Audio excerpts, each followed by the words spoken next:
assassinato, assim, tal dia. Ele foi, a polícia disse que foi o cara que deu não sei quantos tiros. Aí vai contando a notícia a partir desse diálogo. Aí passa alguém da rua e conta, ô, fofoqueira, tá sabendo de não sei quem que morreu não sei aonde e tal, blá, blá, blá. Ó, a polícia pegou os caras lá não sei aonde e tal.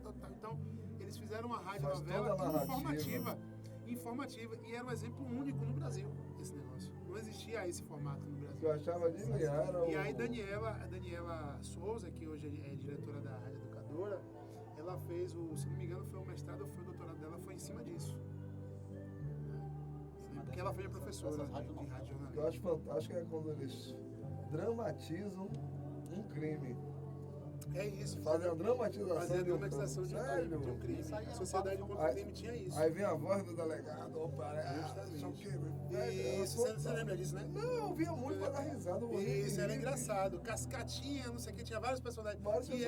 Que seu Edmundo dizia, o pai de Edmundo, ele falava, eu vejo um cara no bairro, eu tô tomando uma cachaçinha, aí o cara passa, eu já pego o trejeito dele, já levo pro programa, entendeu? Então era uma coisa bem popular mesmo. Era interessante. Vai voltar. Não, calma. Ele vai voltar, já tá acabando a música, a faixa tá acabando, essa faixa é curta. Ó, essa é a Shalom Now? É. Então faz a brincadeirinha, ó. E estamos aqui juntos e Estamos aqui juntos e Shalom Now. Viu? Pode deixar acabar, pode deixar. Vai dar uma coisa legal. Deixa eu gravar. Aliás, tá gravando já. Aí pra você o som da Lady Gaga e do Bradley Cooper, a música Shallow, trilha sonora do filme Nasce uma Estrela, música que ganhou o Oscar de melhor canção original.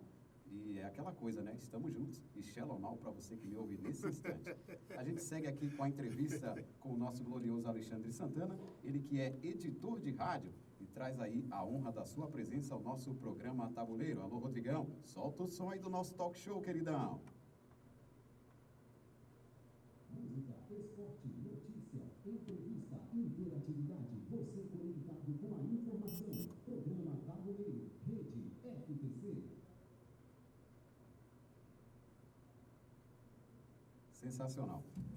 Aí eu chamei o nosso glorioso Rodrigão, que é o nosso operador de áudio e da área técnica, para tocar o nosso fundo musical. Grande Rodrigão, um abraço para você, meu querido, que está aí na nossa mesa de som.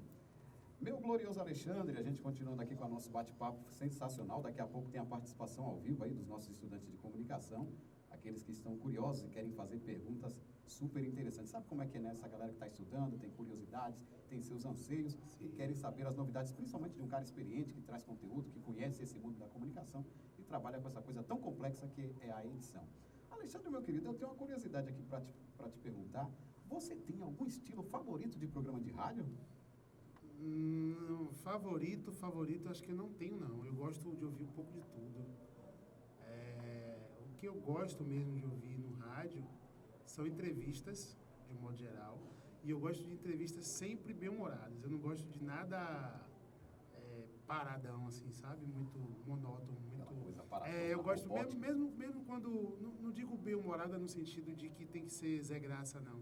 Mas o bem-humorado no sentido de ser uma coisa... que sejam expressões positivas, independente do tema. Claro que tem temas que não tem para onde correr, mas se eu ouvir um programa, por exemplo, de saúde, tem um médico lá dando dica, falando, atendendo ouvinte, falando sobre o público, e ele consegue falar isso de uma forma mais leve, eu acho que ele conquista, inclusive, a simpatia. Inclusive, é uma das coisas que é importante falar, né, já que a gente está falando sobre essa questão do rádio, dentro da minha função lá na Secretaria de Comunicação, como editor de rádio jornalismo, uma das coisas que a gente fez muito, sobretudo nos últimos 2 anos, nos últimos 6 anos, vamos botar aí, foi o Media Training, né, que é a preparação de pessoas para dar entrevistas. Praticamente um coach, né? Fazendo isso. Sensacional. É diferente, mas enfim, é voltado mesmo para a mídia, né? Como você se portar diante de uma entrevista, sobre tudo isso. A gente deu um treinamento específico para os comandantes os chefes de companhias da Polícia Militar, né, para como lidar com a imprensa. A gente fez essa capacitação com eles, de Salvador e região metropolitana, vieram alguns também do interior. E é bem interessante isso, assim, você preparar a fonte. A gente fazia algumas dinâmicas de entrevista com ele, via algumas falhas assim na prática mesmo, muito específicas, era bem legal. A gente fez um exercício de colocar um repórter para fazer uma situação de estresse com a fonte, sem a fonte saber que era para aquilo. Tem repórter que pressiona na hora da pergunta. E a ideia era pressionar mesmo, né? E aí teve situações de olhares atravessados. Vixe, para o repórter. imagina. Mas é bem interessante. Depois a gente exibia esse vídeo no final para eles e eles viam como eles estavam equivocados no comportamento, né, diante da situação que foi colocada ali. Então, tinha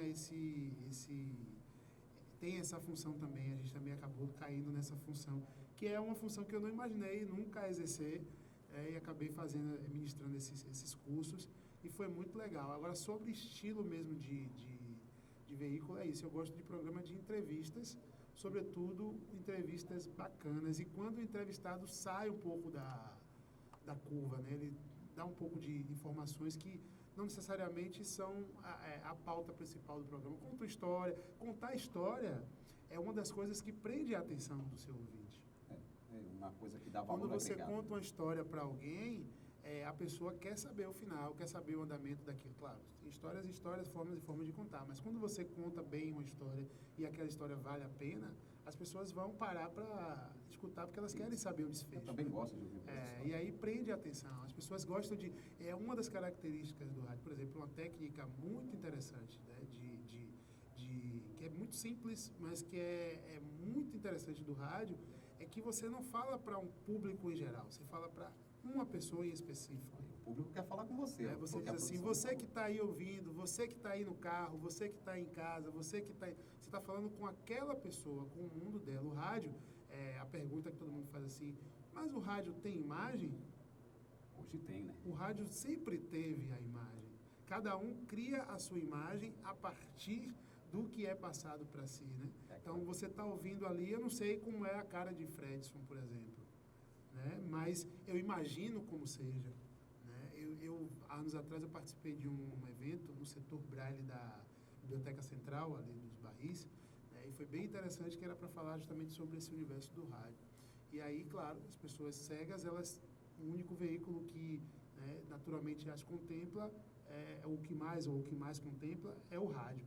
E elas falavam justamente sobre isso, né, que como elas criavam, né, essa coisa da imaginação. Aí tinha um locutor lá, a mulher falando que ela era apaixonada por ele, né, que ouvia ele todo dia, mas é porque sensacional. Ele cria essa ideia de você entrar todo dia, né, na casa da pessoa, né, todo dia o locutor está lá. Você está ali todo dia conversando com a pessoa, né, em específico, independente de ela estar ouvindo num ambiente que tenha 10, 20 pessoas, mas você está falando com um individual. Né? Torna-se alguém da família. E olha, Alexandre, tem gente na linha querendo falar conosco, aí fazer perguntas aqui para o nosso convidado. Alô? Alô, boa noite? Com quem eu falo? Oi, William, tudo bem com você? Pode fazer pergunta para o nosso convidado, William. Boa. Boa noite.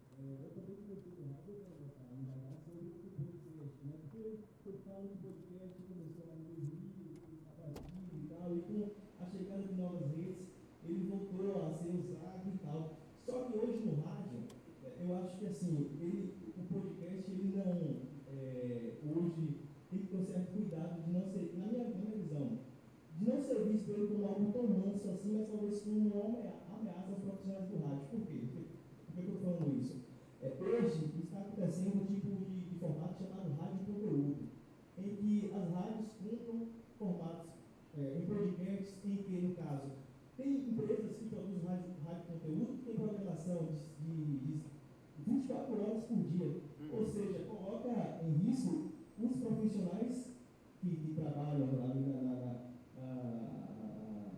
trabalham na rádio, seja apresentador, repórter e tal. Então, você quer saber, nesse sentido, o podcast, ele não pode futuramente ser uma ameaça substituindo esses profissionais que estão, assim, como é que eu posso dizer, em contato direto com o ouvinte no rádio, passar a ser mais mecânico por conta dessas empresas que estão investindo no rádio, conteúdo nos podcasts e que fazem programação de 6 horas da manhã até 6 horas da manhã do outro dia, e que, por sinal, esse está sendo um formato que está sendo usado por muitos rádios agora. É economia de custos, na verdade. Pronto. Vamos lá.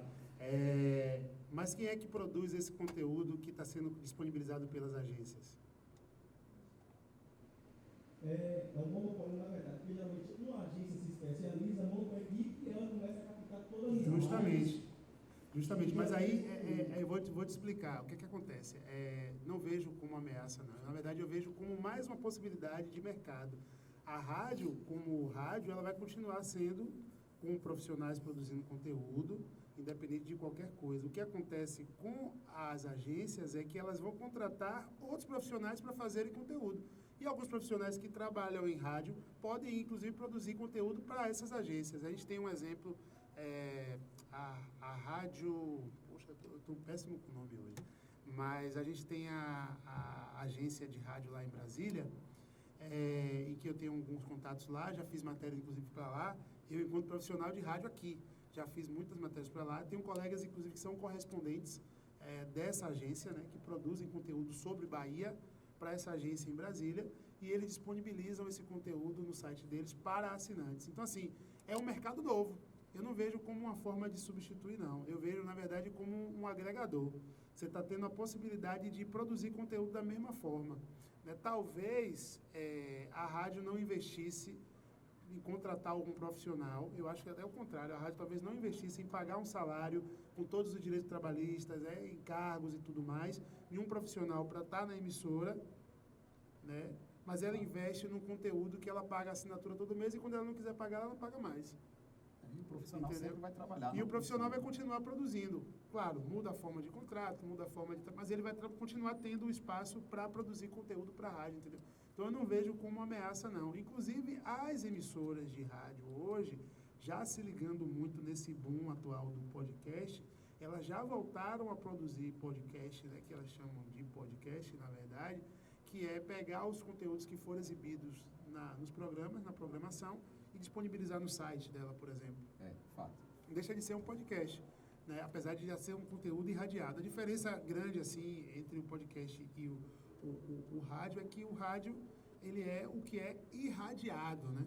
É o que é colocado no ar, o que é ao vivo ali naquele momento e tal. Ainda que, por exemplo, a rádio post não seja via rádio, por exemplo. A rádio post, ela não é rádio, se você for pensar direitinho, ela não é bem uma rádio, né? Ela é feita a partir de ligação elétrica ali, de um fio que passa por uma caixa de som, fica na rua e tal. Mapeamento ali, né? Mas ela é popularmente também uma rádio. Tem muitos lugares em que a rádio post, ela retransmite a programação de uma rádio comunitária, de repente, entendeu? Então, tem muita coisa envolvida.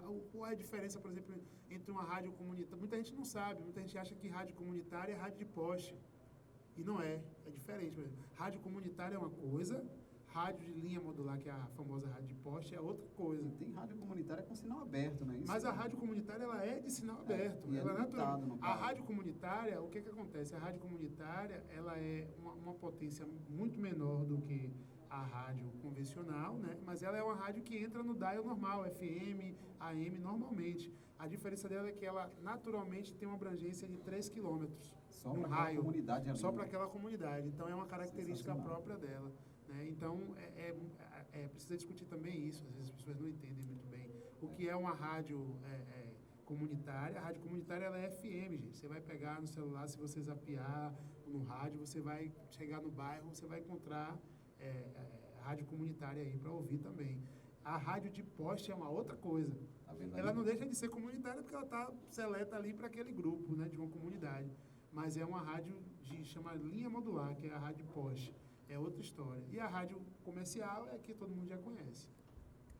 É o cidadão que entende, né, do assunto e sabe demais. Agora, a questão das rádios piratas, né, porque tem aquela questão, a aviação que sofre, diz que vai na frequência, interfere, pode causar acidentes. E você, o que você percebe, o que a rádio pirata pode trazer de prejuízo para as rádios profissionais, na sua opinião? Eu não vejo nada de prejuízo, não. Assim, no ponto de vista da rádio, porque assim, a gente precisa discutir, isso é uma discussão dentro do meio de rádio que vem de muito tempo. Inclusive, se você chegar num evento de radialista e falar assim, a rádio pirata, o cara vai dizer assim, a pirata não outorgada. Existe uma diferença também entre rádio pirata e rádio não outorgada. São duas coisas distintas. O rádio pirata entende-se que é a rádio que rouba a frequência. Inclusive, na época que eu fazia curso de rádio, de TV, tinha um colega nosso que ele entrava alguns horários do dia, entrava roubando o sinal de umas principais rádios daqui de Salvador. Sensacional. Isso é sério, ele era meio anarquista, ele entrava roubando o sinal de algumas emissoras no bairro onde ele morava, derrubava em alguns horários, né? É claro que o sinal ficava restrito a poucas ruas ali da região, mas ele conseguia fazer isso com o equipamento dele, né? Era a ideia dele, anarquista, de propagar o discurso dele. Nossa. Né? E ele chegou a ser preso e tudo mais por conta disso, na época.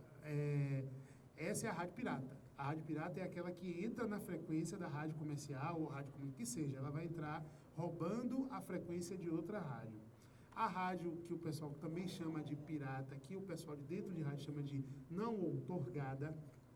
O que é uma rádio não outorgada? É aquela rádio que ela entra numa outra frequência ou que tem um processo em andamento, né, para conseguir a liberação, para exercer aquela função, né, que naturalmente não deixa de ser uma rádio também, entre aspas, pirata, porque ela não está, de fato, autorizada a exercer essa atividade. Mas ela não necessariamente rouba um sinal para exibir a sua programação. É a chamada não regulamentada. Não regulamentada, não outorgada. O nome não tem a outorga para funcionamento. Então, o pessoal trata como não outorgada. Ela está numa frequência que é só dela, mas ela não rouba o sinal de ninguém, entendeu? Agora, me diz uma coisa assim, Alexandre. Hoje, com tantas emissoras de rádio, né, cada uma com estilo, notícia, música, rádio, tanta coisa hoje em dia, você hoje tem uma rádio assim que você classifica como sua rádio predileta, aquela que você mais gosta de ouvir atualmente? Não tem não. Eu acabo ouvindo, eu gosto de ouvir tudo. Eu sempre gostei muito de ouvir tudo e tudo assim, não só de conteúdo, mas também de música. Então eu acabo passeando por vários estilos assim de rádio. Então eu ouço eu acordo de manhã, sei lá, eu estou indo para o trabalho, eu ouço a Educadora FM para ouvir uma música bacana, que tem uma programação musical um pouco mais voltada para a música popular brasileira como um todo, abrangente, então eu acabo ouvindo um pouco da Educadora FM, aí eu quero ouvir um conteúdo mais jornalístico, um pouco mais de política, então eu vou para a Metrópole, e aí no fim do dia eu acabo ouvindo de repente uma Piatã FM para ouvir uma entrevista com um artista, uma coisa mais descontraída, então eu acabo passeando por vários dias. No final de semana eu gosto de ouvir um pouco de samba, então eu ouço um pouco Nova Brasil, que tem um programa de samba ao meio-dia, então tem todo uma miscelânea, porque eu gosto de todo tipo de música e gosto de informação como um todo, então eu acabo ouvindo um pouco de tudo, até como profissional, para absorver o que é que o mercado está produzindo também. Eu preciso entender também esse fluxo, né? O que é que está rodando, para eu também aperfeiçoar o meu conteúdo. Né? Isso é interessantíssimo. Eu preciso entender qual é a demanda. Vou dar um exemplo para você, bem prático, falando da parte de produção de radiojornalismo mesmo. Né? Até 1 ano, 2 anos atrás, a gente produzia muito conteúdo de matéria pura, né? Para as pessoas que estão ouvindo entender. A matéria é aquele que vem o off, né, que é chamada Voz de Deus, e aí entra a sonora, que é a voz do entrevistado lá, editada, um trechinho, aí entra de novo off, entra de novo outra sonora e tal, e vai aquela materinha ali rodada, né? E aí eu mandava isso para as rádios. E eu percebi que a rádio mudou um pouco a dinâmica de exibição desse conteúdo. Então, eles não estavam mais viajando nessa coisa de colocar uma matéria inteira lida por mim ou por outro locutor, por outro repórter, enfim, por outra pessoa. A rádio, na verdade, ela precisava, a rádio que eu digo, as rádios com as quais eu lido são todas, na verdade, mas as rádios que eu envio o conteúdo, que absorvem mais o conteúdo que eu mando. Como eu falei, eu trabalho com assessoria, então eu produzo conteúdo, né, de rádio para as emissoras, voltados para a questão do governo do Estado. O seu assessorado. Isso, porque é o meu assessorado, fato. Isso é uma coisa que eu deixo bem claro para todo mundo que trabalha comigo lá. A gente aqui trabalha com assessoria, nós não somos agência de notícia. Pois é. A gente produz conteúdo voltado para assessoria, então a gente precisa focar, pensar sempre nisso. A nossa assinatura precisa estar ali. Isso. Entendeu? É uma ação do governo do Estado. Então, foque no seu assessorado e vai ser mais tranquilo você desenvolver o trabalho a partir daí, que é o principal. E aí eu percebi que as emissoras não queriam mais uma matéria completa. O que é que os caras querem? Eles querem a informação, que eu tenho lá já tudo em texto, tudo bonitinho, mas eles querem principalmente a sonora, porque é o que eles não têm acesso. O cara que está lá, por exemplo, em Luiz Eduardo Magalhães, que tem uma rádio lá, ele não tem acesso a um secretário todo dia de Estado aqui, como eu tenho para fazer uma entrevista e mandar um conteúdo que diz respeito a ele lá. Aí essa sonora já vai prontinha para ele. Essa sonora já vai prontinha para ele. E aí eu entro também numa outra questão que eu acabei não falando aqui, que a gente desenvolve, que é o gerenciamento de entrevistas, né, para a região. Acontece muito, um exemplo prático assim, saúde, segurança e infraestrutura, principalmente infraestrutura no interior. O pessoal reclama muito de alguma coisa de estrada, né, pede uma obra, As tem uma demandas obra para públicas, ser né? licitada, as demandas públicas naturais, né? Saúde, vai ter uma unidade nova, tem um atendimento que está deficiente em tal lugar, precisa dar uma resposta. Então, o que a gente faz? A gente, de repente, se a gente achar que vale a pena, a gente marca uma entrevista com o secretário da gente para entrar via telefone. Então, o cara está lá em Juazeiro, que é não sei quantos quilômetros de Salvador, mas o secretário vai entrar com ele às 7 horas da manhã via telefone para falar com ele. Então, tem essa possibilidade que talvez na TV ele não tivesse essa oportunidade. Outro conteúdo que a gente também disponibiliza, que é um outro modelo, que é o pool de rádios, que é outra coisa que na faculdade não se fala muito bem Mas é aquela sobre isso. transmissão simultânea, né? Isso. Do mesmo conteúdo que você joga para tudo quanto é Exatamente. rádio. Você combina com uma emissora, a gente, quanto assessoria, o que é que a gente faz? A gente liga para as emissoras e combina com uma delas, uma principal, que se dispõe Ela vira a uma cabeça de parceria rede, né? para virar uma cabeça de rede e ela vai, a partir daquele momento, gerar uma transmissão. As outras emissoras vão pegar o sinal dela e exibir naquele momento, vão fazer uma entrevista simultânea com uma fonte. Então, a gente faz muito isso com o governador, por exemplo.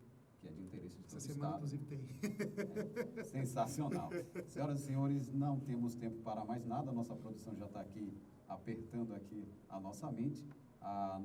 Os nossos agradecimentos, né? A presença do nosso glorioso Alexandre Santana, ele que é editor de rádio, trouxe uma entrevista extremamente esclarecedora, tirando todas as dúvidas de quem quer se ingressar nesse mundo da edição radiofônica. Sensacional, um cara experiente, um cara que entende, um cara que conhece demais, falou de vários assuntos aqui com a nossa equipe. E se pudesse, a gente continuaria a entrevista por mais umas 2 horas, mas é pena que o rádio tem tempo e o tempo está esgotado. Meu produtor já está aqui, apertando aqui demais, olhando para mim com cada olhar, meu amigo, que eu estou quase saindo da cadeira. Brincadeira, meu produtor é gente boa, Humberto Pitanga, um dos nossos produtores. Alexandre, obrigado pela sua presença, pela sua colaboração, por ter disponibilizado um tempo na sua agenda e trazer um pouco do seu conteúdo, do seu brilhantismo, do seu conhecimento para a nossa equipe. Muito obrigado, viu? E eu que agradeço a você, Fredson, Pitanga, toda a produção, todo mundo aí do Tabuleiro. Muito obrigado pela entrevista, poder falar, né, um pouquinho dessa minha experiência, um pouco que eu sei assim desse meio. A gente aprende todo dia, é muito legal isso. Nem todo dia é igual ao outro, né? Então é o mais gostoso, né, dessa profissão. A gente lida com informações diferentes todos os dias, então acaba sendo cada dia mesmo uma coisa nova, apesar das técnicas serem basicamente as mesmas. Mas é muito legal e poder falar com vocês, poder falar com a galera que está estudando jornalismo, para mim é sempre um prazer. Me convide mais vezes que eu venho também. Claro que sim, só vai trazer valor agregado à nossa academia. E para você que está ouvindo a gente, vai poder ver esse programa depois no YouTube e também no Spotify. Vamos fazer o seguinte, vamos chamar um breve intervalo comercial. Daqui a pouco a gente volta com muito mais para você. É o tempo que a gente dá um abraço aqui no nosso convidado. Agora são 8h40. A gente volta já já. Alô, você, de volta com o programa Tabuleiro. Agora são 8h42. Para você que ficou com a gente até o dado momento, muito obrigado por acompanhar o nosso programa até o final. Eu sou o Fredson Mangabeira e este é o programa Tabuleiro da Rede FTC. Nossos agradecimentos a toda a nossa equipe de produção, Carla Mello, Humberto Pitanga, Rafael Lucas, Luciana Cruz e William Sali. Agradecer também ao nosso operador de áudio, Rodrigo, nosso glorioso Rodrigo aí, nosso operador de áudio e efeitos sonoros. Agradecendo também ao nosso docente orientador, nosso glorioso Leonardo Campos, também a toda a Rede FTC e ao nosso convidado que esteve conosco, Alexandre Santana. Um abraço para você que nos ouve, até a próxima e tchau, tchau. Beijo, rapaziada.